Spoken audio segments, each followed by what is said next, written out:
Alors pour qu'on comprenne bien, l'obésité, c'est une maladie. C'est une maladie chez l'adulte en ce sens où ça augmente certains risques cardiovasculaires, des risques de cancer.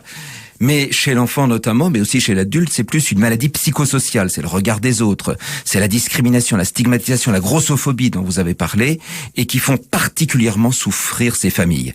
Et c'est là-dessus qu'il faut vraiment, notamment chez les plus jeunes, se concentrer dans la prise en charge thérapeutique. Alors, il y a des tas de prises en charge, mais je pense que pour que notre regard à nous change, il faut qu'on comprenne bien comment ça se construit. Mélanie, ce que je comprends pas très bien, c'est que depuis des années, on en parle de l'obésité, on apprend les règles d'une bonne alimentation, les cantines font attention. Alors pourquoi on en est encore là aujourd'hui ? Parce que justement, on combat pas la bonne cause. Vous parlez justement là d'alimentation et c'est le regard qu'on porte sur ces personnes-là. Ils mangent mal, ils bougent pas assez, ils sont feignants, ils manquent de volonté, alors que les causes sont tout autres. Et tant qu'on ne traite pas les réelles causes, effectivement, on ne pourra pas prendre en charge correctement l'obésité. Alors c'est quoi les vraies causes de l'obésité ? Il y a une injustice totale, c'est une injustice de la nature.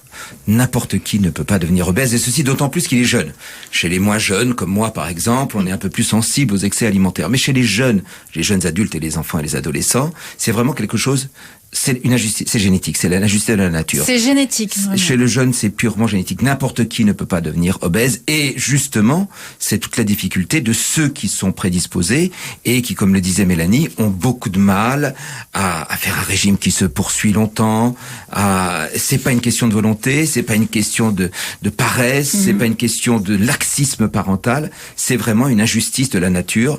Ils le savent, faut leur dire, je leur dis en consultation, ça a au moins l'avantage de les soulager, même si ça leur donne pas tout de suite une solution efficace. Leur enlever cette responsabilité qu'ils ont. Et c'est pourtant quand j'ai étudié sur l'obésité, là pour préparer cette émission, je suis tombée sur toutes les causes possibles. Et alors je voyais manque de sommeil, stress, sédentarité. Du coup, je me dis, on peut tous être touchés. Vous dites que non, en fait, c'est pas...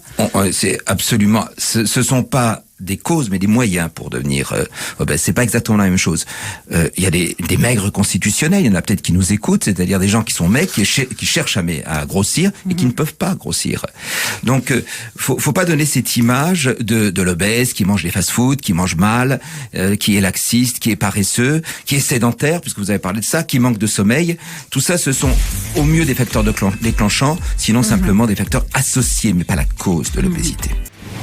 C'est déjà demain sur France Bleu, Églantine Émeillé.